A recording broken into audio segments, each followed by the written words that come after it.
Use the Force, Luke. Sometimes truth isn't good enough.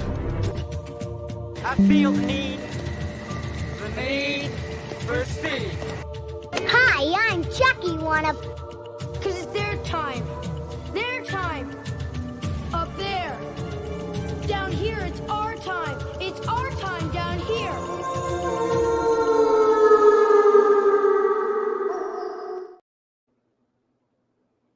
Welcome back, Wardens of the Great White and Wild North. Winterwolf here, King Z over there in about 2 seconds. We got a lot to talk about tonight. Penguin episode 6 was last night. Yet again, I don't even want to say how many back-to-backs it would be. I think I just did. But another banger episode, in my opinion. I'll get that out of the way right now. We'll bring King Z in, and we'll do our thing that we do when we talk Penguin and break it all down for you, hit all the big scenes, all the important what's going to happen next. We're going to talk some predictions. We're going to talk all kinds of good stuff. Let's get it done. King Z, get in there. Let's roll. I am fully hyped to talk about this episode. This show has become the highlight conversation of my week. So I think we need to get that ball rolling.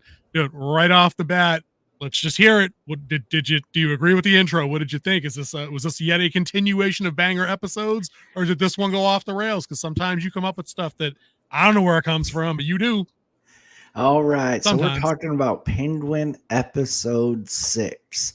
Right here, you see our thumbnail, Taking Back Gotham.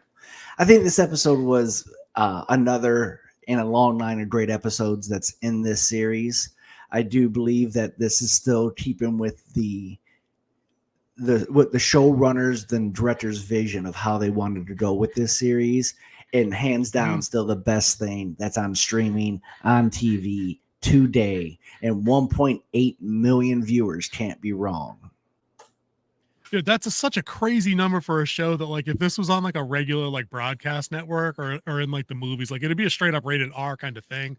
Like, this is a grown up show that like hits harder on a level that's not kid appropriate in most cases, just for the language alone. But I like what you said about, keeping with the director's vision, because this week I made sure I budgeted enough time where I actually watched the preview for episode 7. And I also watched all the cool behind the scenes stuff that I've really been enjoying with this series on HBO Max, where they get the director, they've had a couple of the producers on, they have a couple of the stars of that episode give a couple of comments on a couple of things, which has been really interesting to get that behind the scene look, because there hasn't been a single person talking in any of those situations where I feel like they didn't know what they were talking about. It seemed like they're all bought in. They're all in on the project completely. They're all introspectively considering, Clancy Brown's thinking about what Sal Maroni, what his life is after losing his wife and son. He's talking about the motivation there. The same thing with Krista Merlotti, with Sophia, talking about the arc that she's been through and how her decisions changed on the fly in this episode based on new information she received and new relationships she was trying to that she ended up forging when she probably wasn't expecting to go that route. So I love hearing these guys talk about it, because they're talking about things of substance. Unlike when we get the other behind the scenes or the press tour stuff, red carpet junk from other people on other things, they're just talking about the most scratch, superficial level. Like, dude, nobody cares about that stuff. I want to hear what the lead director, what the lead writer had to say about this scene. They even mentioned it in the behind the scenes thing in this episode. They had that one scene between Sophia and Eve, and on paper it was 5 pages long. So 5 pages, which is a long scene. Dude, long. You know what I mean? Like big long. And the effort that they put into it. And I like the word they used. They said dynamic. We had to keep Sophia moving through the scene to keep it interesting, because otherwise, what do you have? You have feelings at the table. Yep. Nobody wants feelings at the table, dude. So that's just one great scene out of many. I think can you give us I think what we should do with the last few episodes is, maybe before we do our jump around thing, commit to giving like a dedicated synopsis. Run through the general what the episode meant, just big form, the whole thing, the whole story. Like what's the synopsis here? So we are in a couple week time jump from the last episode, and we're seeing the rise of the Penguins empire with Bliss. As they say, they went from 2 buckets to a whole harvest. And now they're have people who are dealing their bliss by using their tunnels.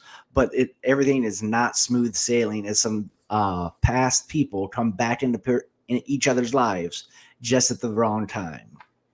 Yeah, dude, great synopsis, and kudos to you, because I think when we did episode 5 last week, I think this was before we were talking about the after credits thing, and I think you correctly predicted there would have had to have been a time jump. I think that was a prediction on your part. I don't think you had seen the after credits stuff where they already, I think that they hinted at that. Yeah, I didn't see the after credit stuff. It was just would be it was intuition. Because if you're going to show everything that happened, that would have been a season in itself of how he built the underground. So there had to be a time jump type scenario in that. So you're not watching a whole bunch of boring stuff of them setting up generators and like wiring stuff. Well, we got a little bit of that. We get like 2 lines, which made sense. Yeah, that moves the story along. That also keeps the viewer engaged. So let's talk about that first opening scene, because we get two good pieces of moving the story along and little setups for payoffs later. Right in that first segment, we see Oz's new base, and it looks like Echo Base, like straight out of Hoth from the Star Wars movie. It's all in the underground train bunkers. They got wires bolted up on the wall. We got different lab stations set up for the mushrooms and everything. But the 2 key scenes that came up there are 2 key pieces. We see that Vic is now carrying a gun. That's a new development there. And as they said in the post-credit stuff, he's hardening as a gangster as he's getting into the life. He's not just a kid from the projects anymore. Like he's strapped and ready to clap now. And then that other bit where the generators are on the fritz, and that comes back a couple of times until that pivotal scene at the end that we were laughing about from your headline there. You have more room than you think. Oz actually goes up to one of the neighborhood guys who's probably an electrician ostensibly. And he's like, hey, so-and-so, what the fuck's going on with the lights? He's, we're trying to get them online, but the city's rationing power, and they're sending it all to the upper side, like the rich side of Gotham. They had a name for the neighborhood. I can't remember what it was. But those are like dual setups that came in the first 5 minutes. And then we get, boom, big payoff, bam, big payoff later at the end. So again, this show just hits on all of these technical points to get us through a story and keep things moving. So going from that opening scene, and you see Vic coming in, he's riding a motorcycle, has the helmet on. What vibes did you get just from that opening scene of him coming down with the helmet and the motorcycle? If I'm being honest, I was thinking The Matrix at first, but then I was thinking The Punisher, like the OG Punisher movie from the 80s for some reason. Because wasn't his base in the underground as well? In the sewers? But I was less of the sewers, but it was more the motorcycle. Is like you did see Vic as a reverse Robin, an orphan who's brought in by the main character, and he had very Jason Todd type feel with the helmet, or even Dick Grayson as Nightwing rides a motorcycle. It had that same type of feel to it, so it kind of blended in the universe real well.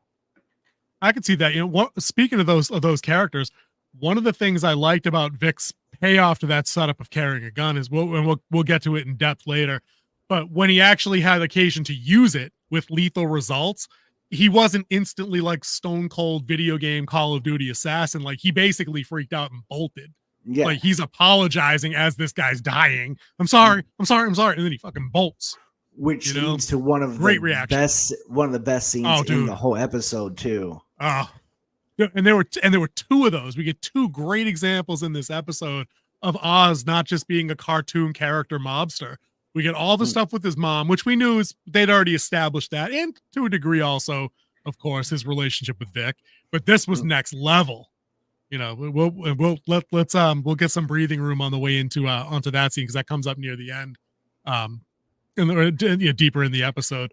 But after they have that setup episode, one of the things I noticed most about this whole episode in total is this episode was all about ebbs and flows. Every time Oz made a move, we get the base set up. We got an empire coming. We started with 2 buckets. Now look at what we got. We got money coming in, this and that. I'm taking care of the neighborhood. We know that means a lot to him. Yeah. They're going to remember our names, Vic. We're taking care of everybody. That's us. Da-da-da. But every time he sets something up, Sophia or somebody else is there to set him back a little bit also. So he's not just operating in a vacuum. You know what I mean? Like, and I found that fascinating that it's not just a sprint to the finish line where, again, we say, he went from A to B to C to D. Like it's A and then evaluate options, and then B, evaluate options, maybe do D instead of C. Like he has to think.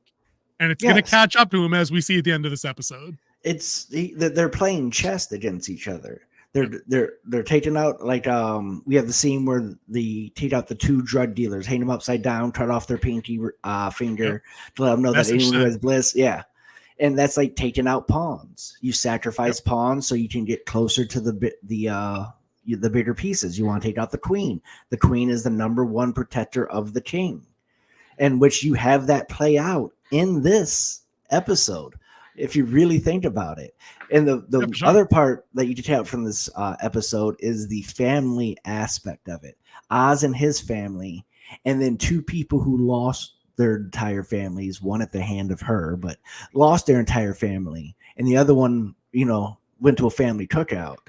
And now they're bonding together, is watching that, because they had that exchange back in the cabin in the end of the last episode. And he was like, Falcons are going to eat each other. And she's like, well, maybe it's time to have a different type of family. And then you have that scene when they were right there in the kitchen. And like the person who's being more of a father to her is the sworn enemy of her father, which is a very like cross dynamic aspect of this story. Oh, for sure. I mean, that's a great use of the scene, like where we dump on lesser shows and we run with that joke a lot with the lesser shows do the whole feelings in hallways, feelings at the table, and nothing gets done. There's never any subtext. Nobody's developed.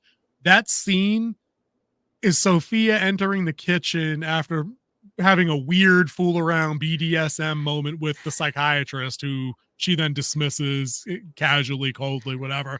But she basically throws her clothes on and comes into her kitchen, and she's harboring Marconi. In this, it's Marconi in this. Marconi. And Sal. Right? Sal, right? She's harboring Sal, who's still on the run because he broke out of Blackgate after he survived Oz's hit on him. And he's basically just cooking dinner. It's fucking 11 o'clock at night, whatever. He's in there cooking because it's all he has left. And the exchange they have is she being like, I didn't expect you to be the cooking type. And he lays it out. My wife taught me these recipes because she wanted me to hand them down someday. He's cooking a traditional, I think she was supposed to be playing a Russian in this one based on some of their dialogue. I'm pretty sure it was Russian. But it came across as like an episode where it would be like a dad making like a grilled cheese, like the director said in the post-credit scene, like a dad making a grilled cheese for the daughter that had like a bad breakup or something late at night. And that's their entire vibe. They have a little jab over. She checks to see what bottle of wine he opened. And she's like, I can't believe you opened this. And he's like, it's just collecting dust like your old man. I'm like, that's a burn. That's a pretty sick burn in this situation. But it was without malice. You know what I mean? Like I think they've hit that rapport that they're in it together to take Oz, because Oz has taken so much from both of them, that there's no turning back, for Oz in either of these two. There's no reconciling these differences, because he's screwed them both and like taken people from them or taken their life from them directly.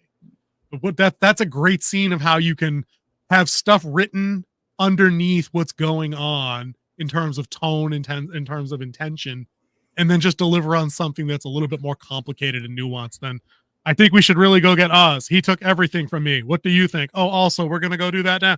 Like, this is how you do it. We're going to burn the city to the ground till he pays. Right. Like movie trailer, like, ADR, like a voiceover line. Like that's exactly how crappier shows do it. But in this, you see Sal, he serves her the thing. She's like, oh no, don't use those bowls. These ones are better. They're serving the food. She's eating it. And he kind of goes along. And then all of a sudden he's like jamming the spoon. He's like, all right, fuck it. I've hit my limit. What are we going to do? I'm like, okay, see, development. I like that. I show up for that kind of stuff. And also how they paid homage to his dead son. It was like Taj liked it with yogurt. And she's like, Taj was right. It is better with yogurt. Right. Yeah, see, and it's those little details. Like, she said that for a reason, with intention. It was to reassure him, to make him feel better. You know what I mean? About having lost his kid, who was a king capital D douche nozzle, but still, it was his boy. That's awful that they went out that way. But I thought that was a great scene, and it transitioned from weird into that so seamlessly. Like, she basically walks through a door and goes from like sex dungeon appointment with the BDSM psychiatrist into like the kitchen in like the 90, and like she just sits there and eats dinner with Sal. Yeah. But it worked. Yeah. And then like let's just follow them through the rest of the episode, because they had together they had one more scene together, and that's when they don't break into Oz's apartment, and they're trying it to took me a minute to remember where they were. Like when they broke in, I'm like, wait, I remember that shiny shit on the wall. I'm like, oh, it's the vault, it's his apartment. Yeah, go ahead. Yeah. I didn't mean to cut you off. Yeah, no worries. So they break in there, and they're trying to you start having a conversation, and he was like, like they found the picture, because they want to destroy everything about him. They want to destroy his whole life. And he's like, who's this? He's like, that's his brothers. They're dead, and his mother's dead, which we know is not true, but that's how he spread it around to get, so people don't find take her. the heat off. Yep. Yeah. I think it was funny that these two went to shake down his apartment dressed in like, Fortune 500 outfits and not like ninja clothing. I got a kick out of that. Like Sal crowbars the door open, but he's got on like $1,000 suit and an overcoat, and she's in some whatever designer dress. I'm like, okay, that's some white collar criminal break-in shit. The reaction when they played his music too, they're like, yeah. And she's like, I know. Like that's her response is, yeah, I know. Yeah. And then I was going to be played in one of the future episodes, but she took his cigar cutter. Yes, we know what's going to happen. That's definitely going to be played up here in the coming future. Dude, I mean, it was center frame. She held it up, and then they basically zoomed in on her putting it in her pocket. Yeah, it's not incidental. You know what I mean? That happens for a reason. Let me ask you this. God. I said it was played up just like Vic's gun in the opening scene.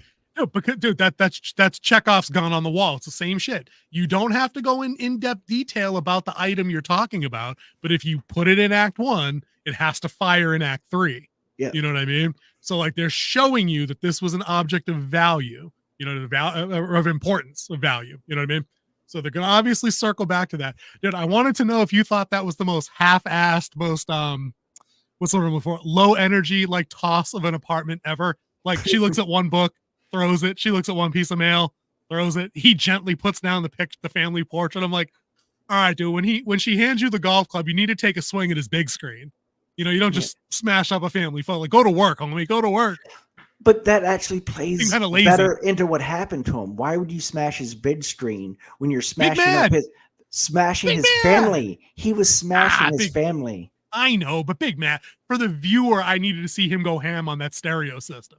You know what I'm saying? Like, I get the whole symbology of why he smashed up the little portrait, but while she's walking towards camera, couldn't I have seen Sal in the background going ham on like the desk, and then the TV, and then the stereo, and then the window? Fuck the window. You know what I mean? He could have done that.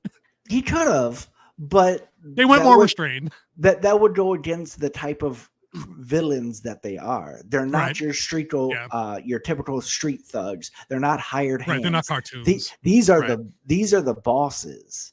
And like the thing is, they went into this apartment hoping to find something, even though they thought they probably wouldn't, because Oz has done really well of covering his tracks and building a house of cards where they think they know him, but they don't really know him. Now, let me ask you that, since we know he's got that kind of foresight, and he takes the security seriously. Do you really think that front door would have popped with just a crowbar? You know what I mean? Like, would Oz really have subjected himself? Like, because he didn't hide where he lived. Like, people knew where he lived. I'm sure more than one person knew where, But like, it struck me as strange that like a dude just crowbarred his way into what had a vault door. Like the apartment the bedroom has a vault door, panic room style. Well, you have to think also that he wasn't a made man, but everyone knew that he was one of Falcone's men. He led a crew, right? Yeah, he led his crew. He ran his club, both the Ice Pick Lounge and the 44 and Below. So they're like, if you mess with him, more than likely you're going to get payback from the Falcones family. Oh, for sure. So, he might not have been made, but he was protected for sure. Yeah, maybe he was a little paranoid and he had his safety deposit boxes and stuff in his room and like the door there. But his front door, maybe not, because that, they're not going to come through the front. If they're not coming and shooting, they're not dumb enough to rob a Falcone or a Falcone man. Right. Yep, that's true. That's right. I'd put that on my sideburn and be like, all right, dude. I mean, Clancy Brown's a big guy, but he's like 90. Did he really pop a crowbar and pop a door? Maybe he could have. He's a big dude. Maybe the Kurgan probably could have done that. You know, he's a big guy. But yeah, I thought that was a great scene. I like you said, I like seeing Sophia and him working together and piecing together things they can do. And then of course we get what and this is where I thought my big prediction about episode 6 was going to pop from. When Sophia is tossing the bedroom, she finds Oz's girlfriend's drawer, and she finds the pair of underwear in the picture that has the, last song was for you and like the autograph or whatever. So then she of course strikes out on her own to figure out who this chick is. And very smartly, she knows, all right, I'll go down to the club and I'll start asking around down there because it's probably one of these chicks, but they all stay loyal, But then we get the whole, we'll go to this scene next, I guess, where, because this cracked me. My jaw hit the floor. Sophia asks around. She asks a bunch of hookers around, hey, do you know this chick? And it's a picture of Oz's girlfriend, usually in the blonde wig. Her name is Eve. I totally forgot that was her name. But everybody's like, nope, haven't seen her, don't know her. And then one chick is like, oh, dude, I can help for a price. And then push come to shove, 10 seconds later, or whenever it happened, Sophia goes upstairs to Eve's apartment. And she's like, and Eve's like, oh no, I had Roxy let you up. I figured this would just save us a couple of headaches because Sophia's there to kill this chick. Like she's going to make Oz suffer by killing Eve or by torturing her or whatever she's going to do. Because we know she's a sicko. Putting a bullet in her would have been easy. In my opinion, she'd have got off simple for that. But they run through that great 5-minute long scene we were talking about before, where they're poking and prodding at each other to figure out what side each of them is really on and who knows what level of what truth. And as it turns out, there's a pretty big detail Oz had been holding on to for as long as he's probably known this chick. That he knew the truth behind who was knocking off all her girls. And it wasn't the hangman that she was told it was. And Oz knew the entire time. So at the moment of truth in this episode, and we forgot to do it again. I've really got to make a clip for that. Spoilers, right? When push comes to shove, Eve has basically accepted her death. Like that Sophia is going to kill her. And Sophia at the last minute relents, realizing that Oz is basically crapped on everybody equally. And she gives this chick an out where she's like, oh, you know what? You have more family with these girls who have your back and they have yours than I had with my family growing up. So she leaves. And as she's leaving, does not Eve say Crown Point, thereby giving up the hiding place Oz has been at with his mom and Vic. Yeah. And dude, my jaw was on the floor for an easy 2 minutes. I was like, she did it. So my prediction that she was going to die in episode 6, I thought that was going to be the thing that tipped him. Dude, Oz is going to kill this broad. That's going to happen. 100% Oz is going to kill her. Well, they did say that she would not give up who gave her the information. So don't matter. Oz will reason it out. He'll sort it somehow. This chick is not out of the show yet. He's going to kill her. Because now that, of course, again, with the ebb and flow of the episode, every time Oz thinks he's 2 steps ahead, somebody else is working over here. And now Sophia has a general idea where his mom is at, where he's staying at since he hasn't been back to his apartment. And the episode leaves us. We'll do that last scene definitely because it cuts into the credits because Sophia gets a whole bunch more than she bargained for in terms of showing up in Crown Point when she gets there. Big cliffhanger ending on this one. Dude, I don't think there's been an episode that's had that kind of cliffhanger yet. I was kind of pissed when credits rolled. I was like, what? Well, we're not going to finish this? Since Vic picked up the penguin. Oh, yeah, I could see that. That was episode 3. Was 4. Yeah. Yep. So it's been a hot minute since it ended on like, dude, what's going on? Yeah, that was nuts. Yeah, the way they did that scene was great. Like they said, they had to keep it moving, to keep it dynamic, and you saw both of them like doing like little chess moves and stuff like that, trying to break each other down, and get into their mind a little bit, figure out what they're thinking, what they know, and whose side and what's really going to happen. And this is the part where I was talking about, like you see the chess match all the way through, and the queen protects the king. The queen laid down the king in this one. That was supposed to be Vic's, because that was his alibi. And they brought this up. She was Oz's alibi for killing, is it Alberto? Yeah, killing Alberto. Falcone Jr. Right. Yep. Yep. And that came up, was like, you were his alibi. Did you know? He's like, not at first, but she's like, I put it together after a couple of days of what was going on. Right. Because she's smart. And like the best part was like every other time you saw her, even if you go back to the Batman, is she's usually dressed up. She has one of her wigs on. She has one of her outfits Eve, on. Yeah, Eve. Mm-hmm. This time she was just plain. Sweatpants, sweatshirt, her own hair. I think I like movie makeup, but not like done up type makeup. No makeup. She was lounging around the house basically. Right. Yeah. So I didn't at first realize it was her. Like you said, like I had to actually think like, why would Sophia be here? And I was like, oh crap, it's actually Eve. And then of course, when Sophia walks in, the blonde wig is set up with a couple of other different performance pieces. The black wig, there's a blue one, all the clothing, the outlandish clothing that she wears in the club. So, it puts it together for you. Yeah. And like she's being seen plain. And so Sophia starts opening up and being plain. Like, do you still believe that I'm the hangman? That was a great line. Because she was there talking about like the people she killed, 2 of the victims' names. And we know those names because she's like, the victims' names are usually forgotten. And then here's someone who remembers the 2 of the 5 victims of the hangman. That resonated. And of course, because they were 2 girls that were in her employ. Or under her tutelage, maybe not direct employ because they all worked at the 44, so that plays back into this whole episode was all about the various kinds of found family that you have. Sophia has found family with Marcone. Eve had found family with the girls, and in a parallel way, kind of Oz, but that was more of an arrangement, a business arrangement with some feelings involved because that, and then of course with Vic and Francis and Oz are another kind of found family. They have a little breakfast scene that's out in the ways a little bit. But this one here is Eve always doing right by her girl. She's consistently done right by them in every single exchange, every conversation that's come up, And then, so when Sophia asks her directly, what Oz is? And she's basically like, liar, narcissist, killer. I was expecting like a couple of positives to come out of her mouth next, but they didn't come. You know what I mean? Like, no, she knows exactly what this dude is. So even though she basically just sells him out at the end, even if she's like, oh, don't tell anybody that I told you.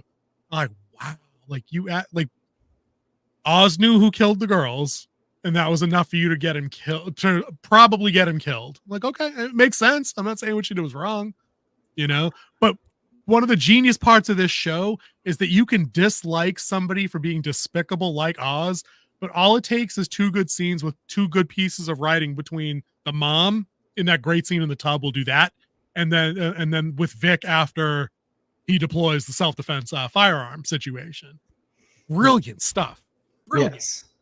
Yeah, because it goes into the other family dynamic of this, which is the Oz side of everything. And we do know like how close he is with his mom. And like you said, at the beginning, they had that family breakfast type thing. And it starts off with the generator going bad. Yep. And like his mom being cold and them just finishing cooking. He's like, it's good enough. And like, cooked enough. And they're having that little breakfast moment. And then she has like a part of her episode. Yeah. And then Vic plays into it, which upsets Oz. I thought that got a little tense for a quick second. It was like, you got no fucking right to talk about my brother. It's like, wow, dude, he was just trying to help. Like pump the brakes. Pump the brakes. Vic is your guy. But then she's like, I'll take care of myself. And then she storms off, and then them 2 take off and their day starts. And like, this is when they find out that 3 people from the Sullivan crew who was selling Bliss got attacked. Yeah, we haven't talked a lot about that part of the show. Like, let's real quick, just before we jump into that, because I think that's a big chunk of what happens, because it sets up Oz's final action of the episode. I want to hit on that. The generator, they got a little portable thing in the apartment. That is kind of like the second step in the power turning back on, like B plot. We got Oz talking to his guy in the sewer about getting the power up to the lab so they can continue the operation, all that good stuff. Then we see it personally, the power being out affecting his mom. She's like, yeah, it's cold in here. Like, what are we gonna do? Like, it's freezing. I can't live like this. So basically, that's what sends Oz on his mission later to kind of corner the councilman and be like, "Yo, the red tape gotta go, otherwise you gotta go." You know what I mean? Yeah. We're gonna have some problems. We can talk about that at length. But I just wanted to point that out because it runs into Oz has that conversation with the councilman later where he knows this guy's corrupt. He knows he's crooked. He knows he can get stuff done. In episode 1, he does your sent highlight that note to him saying, "Let us be friends." Yep. And that's where your headline and your underneath your name comes through. Now, if you want to walk people through that scene and then that great, we were talking before the stream, guys. If it's ad-libbed, it's pretty effing funny. If it was written like purposefully, brilliant. So I mean, take your win either which way. But tell me about that scene. Walk me back through it. So pretty much he's with needle nose pliers, and this sets up like the scene right before this sets up everything Vic's about to go through. So he couldn't fix the generator; it's just one part of it. So he goes to the councilman, and he introduces him like, "Yeah, if one of Falcone's guys." First off, just downgrades him right there, like he's not his own man. And then he comes over there and he's like, "I sent you a note saying we could be friends, that I paid my debt." He's like, "Not to me." And he grabs those needle nose pliers he was fixing the generator with and grabs them right there in his scepter. One move. And just holds them there.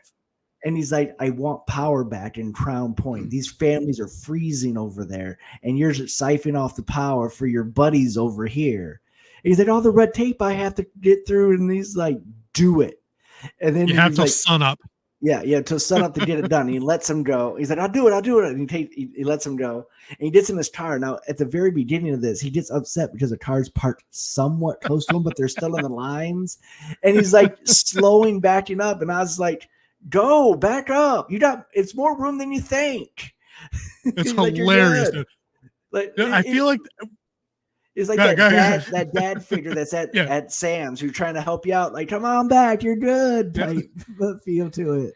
Dude, I swear, like I'll do a series rewatch of this because I feel like this character has at least one moment of that kind. This is appropriate comic levity. Like if it was a Marvel situation, they undercut the tension by a joke after a super serious scene that just kind of walks all over all the tension that just happened. In this, it's like the tense gangster stuff happened. The strong arm move was applied. It had already resolved. The guy was backing out. If you go back and rewatch the scene, they still have like the tense music going a little bit. It's fading out as he's making that transition type of joke. And then it goes into the next scene as the Cadillac backs out of the space. Yeah. You know what I mean? So it's like everything is done purposefully and like with intention here.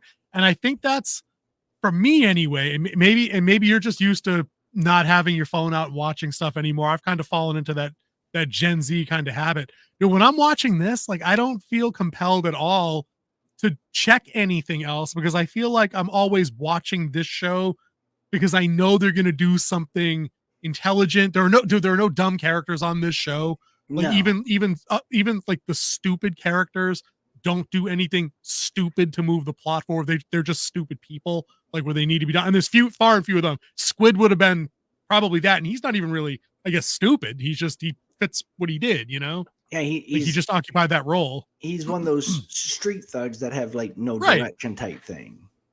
But I mean, he wasn't like Forrest Gump 62 IQ. Like he was just who he is, and the things he did make sense along the track of the character type that he is. He's small time. He sees Vic with money. Let's just talk about that scene, I guess. So Squid from the other episodes, guys, we've seen him a couple of times. He's introduced early on with Vic as being kind of like a neighborhood tough who has some workings with. He was a Mark Cohn guy, right? He was associated. He was a drop runner in the Crown Heights. That's pretty much all you really got. They didn't say for neither family. They didn't say which family he was running drops for. He was just running drops. See, he's a criminal nobody. Nobody likes him. Vic's dad warned him against, associating around him because he's the wrong type. Like, we get all that part. He makes a reappearance at the end of the episode where Vic is moving Oz's mom into the apartment in Crown Point. No dialogue at that section yet, but in this episode, as predicted by both of us, he comes screaming back into the picture. It didn't go down the way I thought it was going to go down, which is good because I think they got a much bigger plan going with how this goes. And again, we get development for Vic out of how it does go down, because I was shocked to shit. Like, dude, when that happened, I'm like, oh damn! Like, now this literal point of no return. Like, there is no going back for you now, dude. Now you can't just get in the car and leave. Like, you got a body on you now. Like, now you big time. It's like Carlito's way. Like, you big time now, Dave. like like that's it. Like you Yeah. got one under you. Like I said, it started with that. Well, first it was when Squid came up and he was like, "I want to be part of this. Let's get this money. Let's get this money, Vic." He's like, "Oh, you a sneakerhead now?" Saw that he has some nice shoes on. He has some nice clothes on. A little bit different than what he remembers, Vic. And he's like, "I know what you did in that money. Now he's like, let's do this. Bring me in. Let's make that money." So he doesn't want to bring him in because he knows the type of guy Squid is. Yep. He's not, and he knows the kind of guy Oz is too. Yeah. Right. And he knows Oz would not be having that bullshit. Yeah. He's not a guy you bring in on this. He's the guy you know from another guy. And you're like, yeah, I'll give you a call, buddy, type thing. But and then he tries to bring it after that to Oz. But when he's trying to talk to Oz, Oz is trying to fix the generator because he's emotionally invested in his mom, which we'll get to that scene in just a second. Dude, that scene was good in of itself, and it was like so short, and it was still good. Yeah. But Oz was pretty much not emotionally not available at that time. His mind was in after the events of what happened to his mom when he came home earlier that day. Yeah. So he was not. That's why he was so intent on fixing the generator. Then he had to go fix the power, and then he has that line. He's like, "So you have a problem?" He's like, "No, I'll take care of it," because he knows at that point he can't keep coming back to Oz to fix all of his problems. He can't come to Daddy to fix his problems, right? If you want in the life. Yep. This is the life he chose, and he turned away from his out to be part of this life. And he said he wants to be part of this life. It takes something. So he tries to do the smart thing. And this, they were talking about in the after scenes, and it was very true. A lot of in this scene, this show was very you're talking about the framing? Handheld cameras, little chaotic, or very like close up. This one with this interaction with Squid afterwards was very medium distance. Let's say about a 50 millimeter lens, where you can see the reaction, see the relationship between them, see how they're reacting to each other. And Vic is like, "Hey, right now we're not bringing anyone in, but we know this is your place. Here's some money. We're gonna pay you. Yep. We'll bring some more." Trying to buy him off from stop trying to join me, and we'll just pay you to stay away from us. Yep. Yeah, but and Squid being Squid, yeah. And as soon as he starts looking at the cat, because Vic pulls out like the wad. Right. Yeah. And he hands him, and I'm looking, it looks like it was a bunch of like 20. It wasn't large. You know what I mean? It wasn't hundreds of stacked. Like there was definitely look like a 20 situation. Right. And he just starts peeling them off, be like, "I might need more quicker because I'm already running out." And he's just bouncing bills off of Vic's chest. And I'm like, "Oh, this doesn't end well for you, my sweet summer child. You're all done." Like that was it. I'm like, okay, I don't know who's going to get him, but he's going to get got because he's going to do something dumb. And the part that was dumb was his very next line. He's like, "Mate, I heard there might be looking for you, like the Marcones and the Falcones are looking for you. Maybe I'll go to them and they'll cut me in on this deal. Make that real money." He's like, "Fine." He's like, "Take me to this Oz." And then he's like, "All right, let's go this way." And you didn't see like on his face, like he tried everything he could do. And he starts going down the stairs, and then he does the quick draw shoot and nails him right in the neck. Caught him right in the carotid. Almost missed, but got him right through it. And you talked about it earlier. He wasn't a stone cold killer. Like he started crying because he's there watching someone he knows dying that he caused. Another like death to you could call it like death of innocence, the death of his past. 100%. Like before you saw his past leave and like his opportunity to be part of his past. He's like, no. And now he literally killed his past. Okay, he slammed the door on it. There's no going back now. Like that's a wrap. And it's the death of innocence. I love that scene too, because when it fires up, we have Victor's at a spot. He's down an alley somewhere in a little bit of an open area down an alley somewhere, and we see Squid come in this way. And like you said, Vic gets him to turn and come and go deeper. And he's, "Oh, we underground, follow me down here." And he goes down a couple of steps, and then he turns and shoots. But of course, when he runs away, he doesn't run to the underground. He like runs back out, to the street. And I thought that was an odd choice. Like, do you run back out into public, away from the gunshot and people see you run away from the shot, or you just go like, do you just run home? Like, do you run into the underground? I'm like, oh, maybe he was running back the only like to the old way or something. I was trying to figure out why he might have run that way. Maybe there was nothing to that, but I was trying to reason why he would have went out that way. If I mean, maybe the way to the underground obviously probably wasn't the underground at all. Maybe that was just part of the trap. But I was just wondering. I was like, yeah, you ran back out the way they came in. But yeah, that was a great scene because, like you said, he threw a straight up panic attack. I'm sorry. This dude just like no sparing on the squib in this. It's just like bleh, bleh, like just Spartan. Oh, good. So Squid apparently is not going to dime out the Francis situation because that already happened. Yeah. I think that happened first. Oh no, that happened next. Actually, that was actually the next part. Out of order. Yeah. So that's why I didn't see that coming. Like and this leads, this leads to that other scene that was just very fatherly moment for Penguin and Vic. And he's like, what's wrong? He brings him in and he looks at him. He's like, it was that problem. You took care of it. He's like, yeah. And he was like, you did what you had to do. And he talks to him and he hugs him. And then he whispers his ear, it gets easier, knowing that he's going to have to do this again. Yeah. Dude, I thought that was that scene was like their initial scene when Vic had the panic attack in the club and they had that brief talk in the bathroom after when Oz thought he was going to go. Yeah. You know what I mean? It's like, I've been this good to you and this is all you feel is the gun to your head kind of scene. It was like that kind of emotional resonance, but on like crack. This was like 10x the power of that scene because it's like, no, the Penguin is a psychotic, narcissistic, lying, violent, savage killer, but he's a mama's boy in the best way. And I think he authentically loves this kid. Yeah. Like, I don't think he wants to hurt this kid. Like, I honestly don't buy it. Like, I don't think think that's going to happen at any point. Like, I think we're past that now. So I know if this was actually being a written book, it'd be from the POV of the Penguin. It'd be from his perspective of everything, or him narrating the story, which he'd be an unreliable narrator because he sees it. Yep. He sees himself as the hero of this story, but he's a villain. Right. He is 100% a villain, killing people, pushing drugs, lying, set people deceiving. On fire. Yes. And smile. Don't forget the smile part. Like he was like, yeah, I got burned him. Like he did that. So you have this huge dynamic where you're seeing a different side of him, but it's trying to make you relate to him, even though he is so bad, in which we think this is him telling his story so people wouldn't view him as bad. Right. So, and then you were talking about his mother. Like he come home early. This is while the power's still out. And he finds his mother in a cold bath and she's yelling for help. And then like you have him trying to help her out. And you have this real like son mother moment of him getting her out of the water. Tender caregiving moment. Yep. Yeah.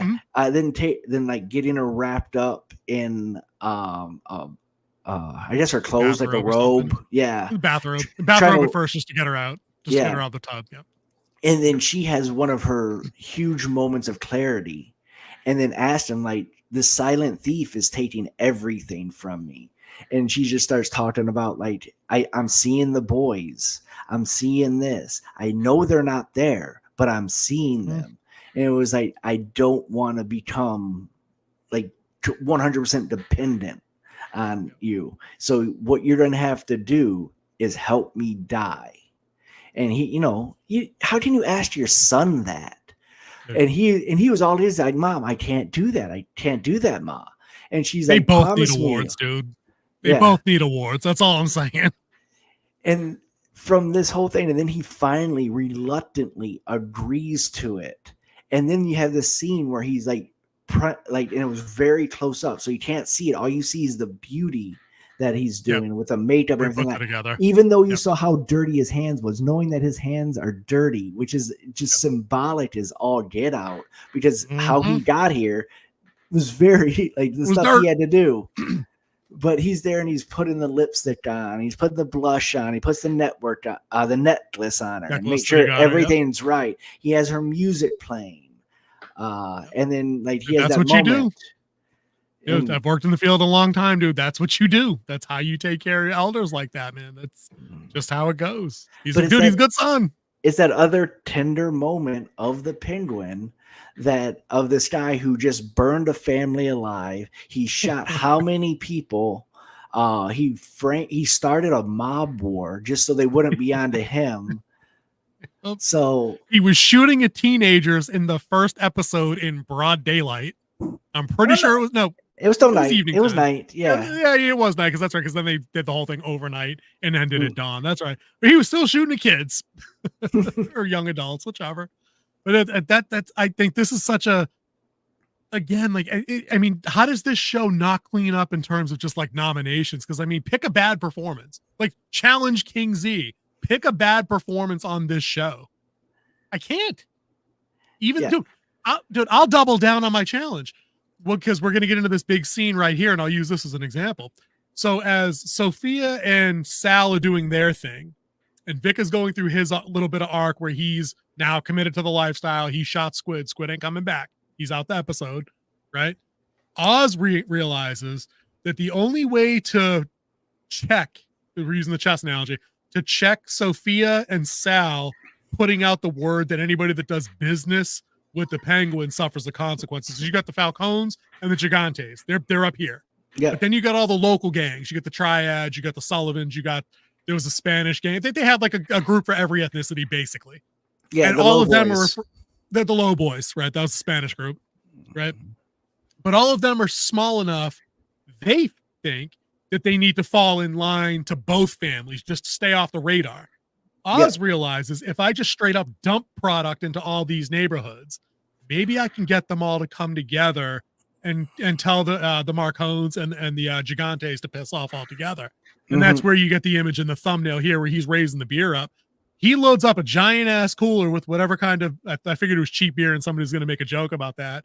And he brings them all together and he gives them the Oz speech. Again, we've seen him make this play like 6 times. Dude, I thought for sure there was a bomb in that cooler or something, right? I'm like, okay, here we go. This is the thing. He already did the thing with the thing.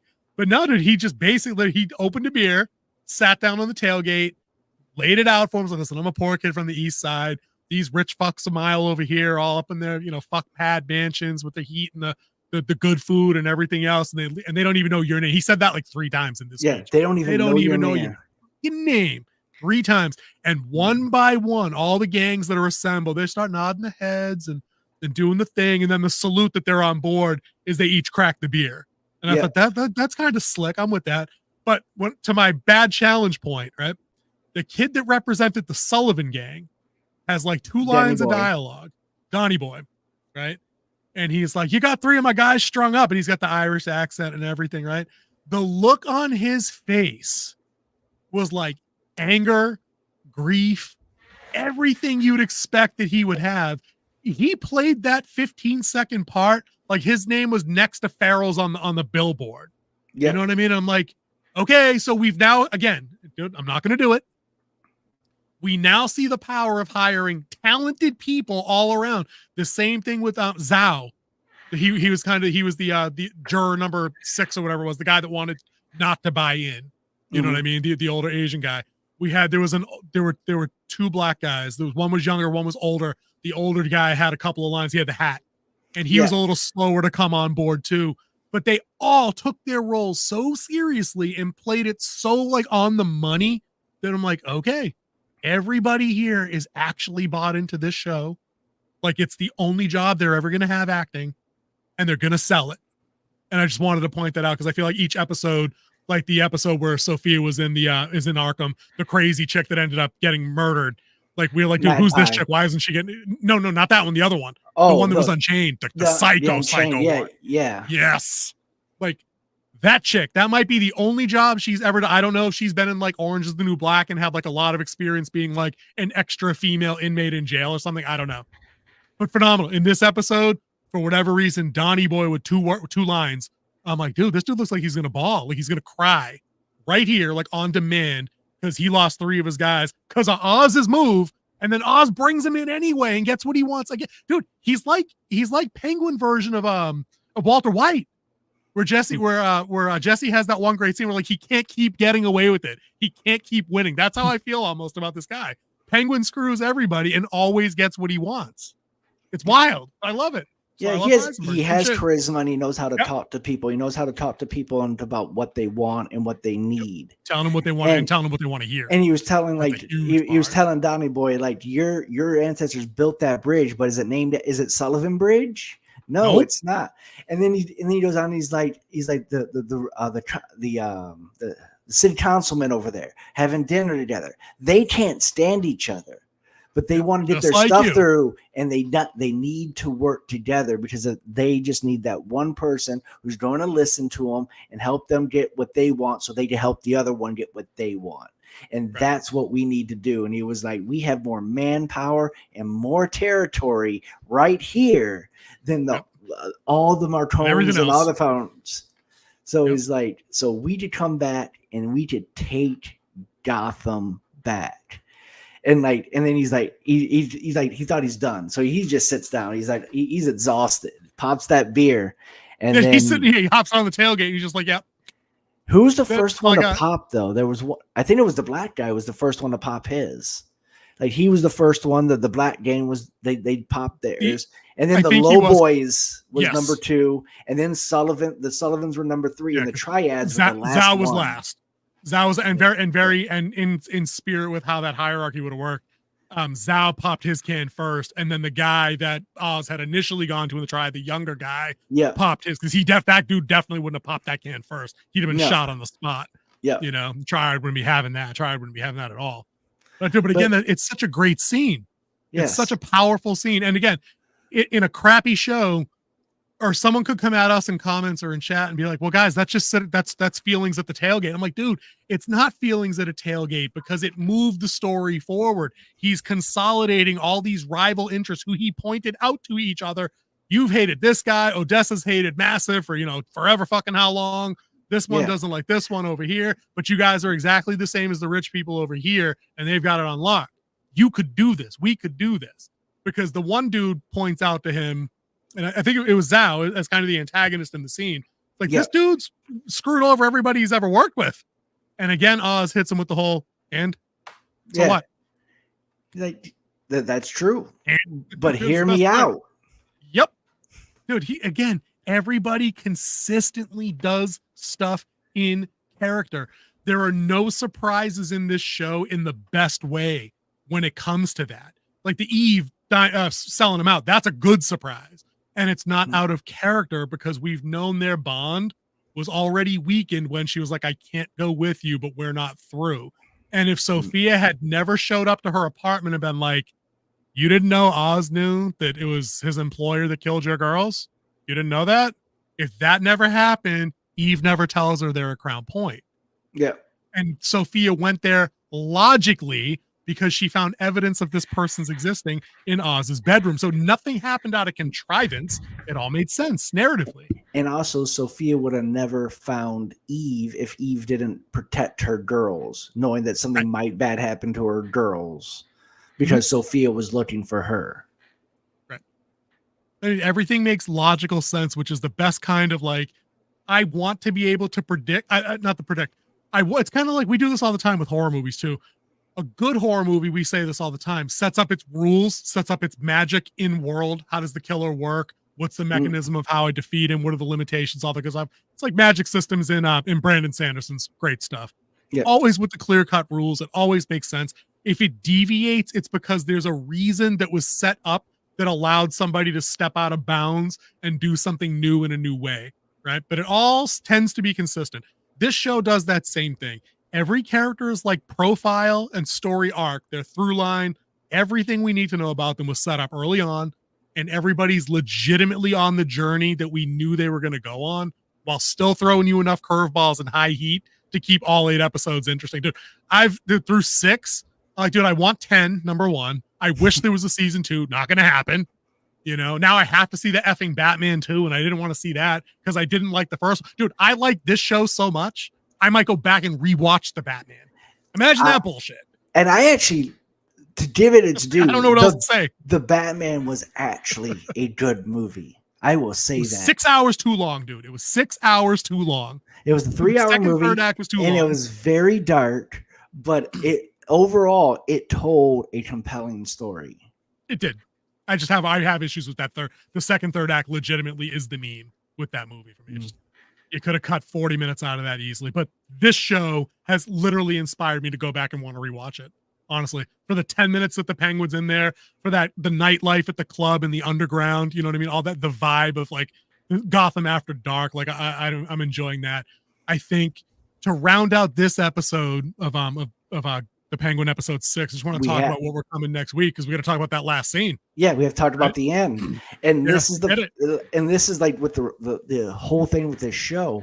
Just when you think one side has a hand up, so you just had the Golden Council talk about uniting all the gangs, and then the power comes back on in Crown Point. You think Penguin's riding on cloud 9, and like you have like the mother. It's like, what's going on? Because it was loud music started playing, the lights all came on, the heat all came on, and Vic he's there, and like you saw him scrub a little blood off his shoes from the like he put it on his hoodie though. That's the only part that I did say is wrong. He took his hoodie to clean the blood off his shoes, but now it's on his hoodie.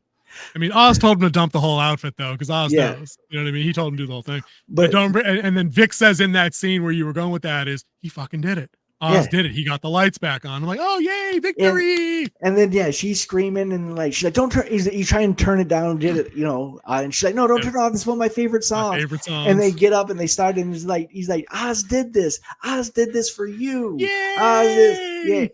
And then it zooms out and you see them coming down the hallway. Pan. And then you just see a hand holding, I think, a crowbar. It was the crowbar from the raid on his apartment earlier. And you can see female hand this time. Yes. And then you just see the dress, and then it kind of comes out, and you know that it's Sophia, and she's staring right at Vic, and then she's staring at Oz's mom. And then she knows Oz's mom isn't dead now, because he heard him say, Oz did this for you. He loves his mother. And then she's saying her mother's dead. His mother's alive. He took everything from her, the most important person to her, which is her brother, from her. And here's his mom, and she's in the apartment. Now, I don't know how she found the apartment so quick because she didn't tell her where in Crown Heights. She said Crown Point. That's like 14 flooded out city blocks. And she said by the zoo. That was the only thing. It was she gave him land. Okay, fair enough. Zoo. That's still a big search zone. I mean, so we don't know how long she was there looking. So there is that. You don't know how long she's been looking. So that, you don't have to see every minute of every character's day to make to find it. But it's just that moment. It's like, oh, I mean, and she knows who Vic is, so she could have had her guys have eyes out for Vic. That's not an impossible thing. You know what I mean? She knows what Oz looks like, and it's not like Oz. To get to the tunnels, like they do have to cross over streets to get down to like the tunnel entrance. So it's not like they had a subterranean basement entrance in the building they're in. Yeah. You know what I mean? So that's enough for guys like us, we call that suspension of disbelief. There's enough where I'm going to let that little thing slide to let the story go, because in 5 seconds, we just reasoned out how that could have happened. But like King Z said, I don't need to know. I didn't need a scene where she calls in the guys that she dumped the bag of money on last episode and was like, all right, I need you to find Oz and Vic. These are their pictures. Search this area. Like, I just assume mob boss Sophia Gigante just did that. You know what I mean? It's in what she should be doing, But dude, has there ever been a scene that slowly pans away from anything in any genre that ends up being good? Ever? No. Like the minute the effing camera just starts sliding. Unless it's that happy ending pull out to the sun. The sunset. Okay, right. It's like some Happy Gilmore, Billy Madison type shit. Okay. I mean, that, yes. But, creepy, weird 30s music playing on like a phonograph, little static, little crackling. And then anytime, and especially when it goes low, if it goes low, it basically means you're going to see a boot. You're going to see a knife dangling or a gun or a bloody claw, something. And of course, it's Sophia. And then cut to effing credits. No, this should have been one of those episodes like House of the Dragon that gives me 10 extra minutes, reaches the hour, shows me them getting taken. But no. We know it's going to happen because we saw the preview of next week. Obviously, this gets ugly. Episode 7 is going to be a bloodbath. Count on it. Yeah. And one of the things from the preview that got me is where she goes to her doctor friend who knew her in Arkham, the Shades from Luke Cage. And she's like, I'm going to need you to do what you know how to do. And I think they're going to hook his mother up to the electroshock therapy. It's going to be a bloodbath. I'm calling multiple character deaths next week. I think for sure Mama not going to make it. I think, dude, I'm going to hang my hat on this one though. I think Oz is going to have to do even. I think she's got to go. I think that'll happen. I think that'll circle back because I think that'll kick off whatever descent to total criminal, like violent madness he has in him going forward. You know, because he's not a Falcone. He's not a Marconi.